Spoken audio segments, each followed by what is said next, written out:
اپنا کاروبار کرنا یقیناً ہر لحاظ سے جاب کرنے سے بہت بہتر ہے۔ یہ آپ کے لیے انفرادی طور پر گروتھ کا سبب بھی بنتا ہے اور ملک کی اکنامک ڈیولپمنٹ میں بھی اپنا کردار ادا کرتا ہے۔ اس سے مزید جابز بھی کریٹ ہوتی ہیں اور آپ کو ترقی کے مواقع بھی ملتے ہیں۔ بلا شبہ یہ ایک اچھا فیصلہ ہے، لیکن اکثر نئے کاروبار شروع ہونے سے پہلے ہی ختم ہو جاتے ہیں۔ آج کی ویڈیو میں ہم ان 5 غلطیوں کا ذکر کریں گے جو نئے کاروبار کے زوال کا سبب بن سکتے ہیں۔ نمبر 1، بزنس پلان کا نہ ہونا۔ اکثر اوقات لوگ سنی سنائی باتوں پر چلتے ہوئے یا کسی کام میں لوگوں کی ترقی کو دیکھتے ہوئے اس میں کود پڑتے ہیں۔ یہ انسان کی نفسیات بھی ہے کہ ہمیں دوسروں کا کام آسان اور نسبتاً زیادہ منافع بخش لگتا ہے۔ بہرحال آپ کوئی بھی بزنس شروع کرنے سے پہلے خوب اچھی طرح مارکیٹ ریسرچ کر لیں۔ حق تو یہ ہے کہ آپ کو اس کام کا خاطر خواہ تجربہ ہو، لیکن اگر آپ کسی فیلڈ میں نئے ہیں تو آپ کو اسے باریک بینی سے پرکھنا ہوگا۔ اس کام کے کامیاب لوگوں کے طریقہ کار کو بھی سمجھیں اور ناکام ہونے والوں کی وجوہات کو بھی جانیں۔ یاد رکھیں، عقل مندی اسی میں ہے کہ آپ دوسروں کے تجربے سے سیکھیں۔ ممکن ہے آپ خود غلطی کرنے سے بچیں۔ آپ اس کام کے لیے گورنمنٹ ریگولیشنز کو سمجھیں، اس کا ROI یعنی ریٹرن آن انویسٹمنٹ دیکھیں، پیمنٹ سائیکل اور دیگر بزنس نارمز کو جان لیں، کیونکہ اچھا پیمنٹ سائیکل ہی آپ کو بزنس رن کرنے میں مدد دے گا۔ تو بزنس شروع کرنے سے پہلے ایک بزنس پلان بنائیں اور باقاعدہ اسے لکھ لیں۔ اگر آپ یہ محنت کر لیں گے تو بار بار آپ کو بزنس پلان بدلنا نہیں پڑے گا۔ نمبر 2، ایک وقت میں زیادہ چیزیں بیچنے کی کوشش کرنا۔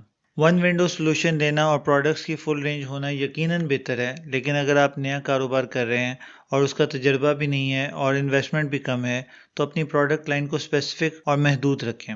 کوانٹٹی کی بجائے اپنی سروس کی کوالٹی پر دھیان دیں۔ اس ایک کام کو مکمل ایکسپرٹیز اور عبور کے ساتھ کریں۔ یاد رکھیں، اگر یہ ایک کام بھی آپ ہائی کوالٹی کا کریں گے تو یہی ایک کام آپ کی پہچان بن جائے گا۔ آپ کے شہر میں ایسی کئی مثالیں ہوں گی کہ کوئی ریسٹورنٹ کسی خاص کھانے کی وجہ سے مشہور ہے، یا کسی بیکری کی خاص آئٹم بہت زیادہ بکتی ہے، اور چھوٹے شہروں میں تو لوگ دوسرے شہروں سے بھی اس وجہ سے آتے ہیں۔ اس کی وجہ کسی ایک آئٹم کی اسپیشلائزیشن، اس پر فوکس اور دل جمی کے ساتھ محنت ہے۔ لہٰذا اپنے بزنس پلان کو بناتے ہوئے اپنی پروڈکٹ کو ڈیفائن کریں۔ نمبر 3، اپنے کام کو دوسروں کے سر پہ چھوڑ دینا۔ ٹیم بلڈنگ اور کاموں کو ڈیلیگیٹ کر دینا آگے بڑھنے میں مدد دیتا ہے، لیکن اگر آپ ابھی چھوٹے اسکیل پر کام کر رہے ہیں تو ایک دم ڈھیر سارے ملازم نہ رکھیں۔ سلولی اور گریجولی اپنی ٹیم بلڈ کریں۔ آپ کی سب سے امپورٹنٹ جگہ سیلز اینڈ مارکیٹنگ ہے۔ کلائنٹ کے ساتھ انٹریکشن اور کسٹمر فیڈ بیک لینا آپ کے لیے بہت اہم ہے۔ آپ کا اپنے کام پر موجود ہونا آپ کی کامیابی کی سب سے بڑی وجہ بنے گا۔ یاد رکھیں، کوئی بھی بزنس پارٹ ٹائم نہیں ہوتا، ہر کام فل ٹائم ہوتا ہے۔ آپ اپنے کام کو جتنا ٹائم دیں گے یہ اتنا ہی اچھا آپ کو ریٹرن دے گا۔ میں جابز دینے کا حامی بھی ہوں، لیکن یاد رکھیں کہ آپ کا آلٹرنیٹ کوئی نہیں ہو سکتا۔ پھر جب ٹیم رکھیں تو قابل اور ایماندار لوگوں کو اپنے ساتھ ملائیں۔ اس بیس پر مت رکھیں کہ اس کی سیلری کم ہے، ہو سکتا ہے وہ سیلری کے اعتبار سے فائدہ مند اور کاروبار کے اعتبار سے نقصان دہ ہو۔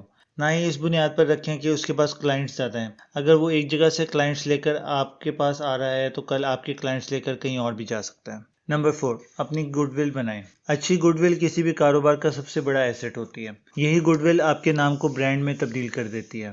اپنے بارے میں لوگوں کا گمان اچھا رکھیں، پروڈکٹ صرف اچھے معیار کی رکھیں، سروسز وقت پر ڈیلیور کریں، آفٹر سیلز سروسز بھی دیں اور کسٹمر فیڈ بیک بھی لیں۔ اس سے آپ کی ریلائبلٹی بڑھے گی۔ اگر آپ کا کام ریلائبل ہوگا تو آپ کا کاروبار ورڈ آف ماؤتھ سے پھیلتا جائے گا۔ اس کے علاوہ تمام ادائیگیاں وقت پر کریں، اس سے آپ کے کاروبار میں برکت بھی رہے گی اور آپ کے سپلائرز کا آپ پر اعتماد بھی بڑھے گا۔ نمبر 5، شکست تسلیم کر لینا۔ اگر آپ کو ناکامی کا سامنا کرنا پڑ رہا ہے تو اپنے کام سے دل برداشتہ مت ہوں، اپنی کوشش کو جاری رکھیں۔ ہر نیا دن نئی لگن کے ساتھ شروع کریں۔ اگر اپنا بزنس کرنا آسان ہوتا تو آپ کو ہر کوئی اس میں کامیاب نظر آتا۔ وقتی ناکامیوں کی وجہ کو سمجھیں، ان سے تجربہ حاصل کریں، ان سے حاصل ہونے والے سبق کو سمجھیں، لیکن آپ نے کوئٹ نہیں کرنا۔ آپ فیل تبھی ہوتے ہیں جب آپ کوئٹ کرتے ہیں، مگر آپ نے کوئٹ نہیں کرنا۔ دوسروں کی کامیابی سے ڈپریس ہونے کے بجائے انہیں اپنا سورس آف انسپریشن بنائیں کہ اگر وہ کامیاب ہو سکتے ہیں تو آپ کیوں نہیں۔ آپ نے جتنی ایفرٹ کی ہے، آپ نے جتنی چیزیں سیکھی ہیں، آپ نے جو ارادے کیے ہیں، جو خواب دیکھے ہیں، یہ سب رائے گاں جائیں گے۔ اگر آپ اس بزنس کو چھوڑ کے کوئی اور بزنس کرنے کا سوچ رہے ہیں تو یاد رکھیں، آپ نے جتنی محنت اس بزنس میں کی ہے اس سے کئی گنا زیادہ محنت آپ کو وہاں پہ کرنی پڑے گی۔ آپ ہمیشہ یاد رکھیں کہ آپ نے اسے کیوں شروع کیا تھا۔ اپنے مائنڈ کو کلیئر کریں، کسی سے مشورہ بھی لے لیں۔ یہ سب میں اس لیے کہہ رہا ہوں کیونکہ آپ ساری زندگی یہی سمجھیں گے کہ آپ بزنس نہیں کر سکتے اور جاب کرنا ہی آپ کے لیے بہتر تھا۔ اگر آپ کو یہ ویڈیو پسند آئی ہے تو اسے لائک کر کے اپنے ان دوستوں کے ساتھ شیئر کر دیں جنہیں آپ اپنا کاروبار کرنے پر انکریج کرنا چاہتے ہیں، اور اس چینل کو سبسکرائب کر کے بیل آئیکن پر کلک کر دیں۔ شکریہ۔